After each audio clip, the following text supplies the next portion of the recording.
வீட்லயே சூப்பரான Emmy chocolate brownie பண்ணுறது தான் எப்படி பார்க்கலாம் வாங்க. அதுக்கு வந்து அன்சால்டட் பட்டர் வந்துட்டு ஒரு 100 ml எடுத்துகிட்டு அதை நான் இது கூட வந்துட்டு நல்லா மெல்ட் பண்ணி இது கூட ஆட் பண்ணிட்டேன்.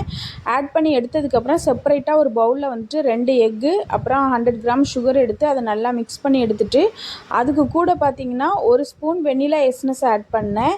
அது வந்துட்டு அது முட்டையோட ஸ்மெல் வந்துட்டு வெளியில் வராமல் இருக்கிறதுக்கு அதுக்கு ஆட் பண்ணிவிட்டு அதை நல்லா மிக்ஸ் பண்ணி எடுத்துகிட்டு அதை இது கூட போட்டு இதையும் நல்லா மிக்ஸ் பண்ணி எடுத்துட்டேன்.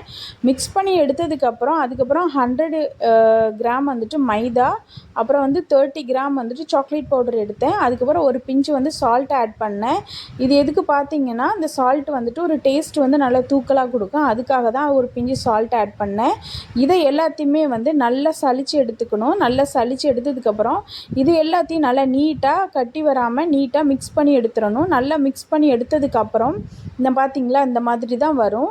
இதுக்கப்புறம் பார்த்திங்கன்னா நான் வந்துட்டு 30 ml வந்து சன்ஃப்ளவர் ஆயிலை வந்து இதில் வந்து ஆட் பண்ணேன். ஆட் பண்ணிவிட்டு இதையும் நல்லா கிளறி விட்டுக்கணும். நல்லா மிக்ஸ் பண்ணி எடுத்துட்டேன்.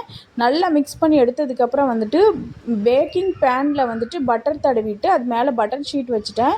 பட்டர் ஷீட் வச்சுட்டு அதுக்கப்புறம் இது எல்லாத்தையுமே இதில் ஆட் பண்ணிட்டேன். ஆட் பண்ணிவிட்டு அதை நல்லா ஈவன் பண்ணி விடணும். பட்டர் ஷீட் எதுக்குன்னா அப்போ தான் கேக் வந்துட்டு ஈஸியாக வெளியில் எடுக்க முடியும்.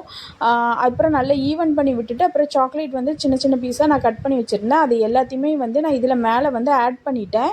அதுக்கு மேலே பார்த்திங்கன்னா நான் வந்து பாதாம் வந்துட்டு நான் கிரைண்ட் பண்ணி வச்சுருந்தேன். அதையும் இது மேலே வந்து ஆட் பண்ணிவிட்டு நான் வந்துட்டு இதில் வந்து ஓவனில் வந்து 28 மினிட்ஸ் வந்து நான் செட் பண்ணி வச்சுட்டேன். 28 மினிட்ஸில் வந்துட்டு நல்லா சூப்பராக வந்தது.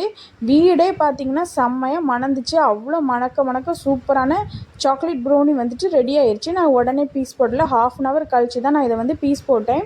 நல்லா ஹீட்டாக இருந்தது. பார்த்திங்கன்னா ரொம்ப மணமாக இருந்தது. அப்புறம் ரொம்ப சூப்பராக இருந்தது. நான் வந்து பீஸ் போடும்போதே நான் வந்துட்டு இந்த ப்ரௌனியை வந்து டேஸ்ட் பண்ணி பார்த்தேன். டேஸ்ட் வைஸ் வந்து ரொம்ப டேஸ்ட்டாக இருந்தது. நல்ல சாஃப்டாக இருந்தது. நீங்களும் இதை வந்து கண்டிப்பாக ட்ரை பண்ணி பாருங்கள். உங்களுக்கும் நல்லா பிடிக்கும். இந்த வீடியோ பிடிச்சிருந்தா லைக் பண்ணுங்கள், ஷேர் பண்ணுங்கள், சப்ஸ்கிரைப் பண்ணுங்கள்.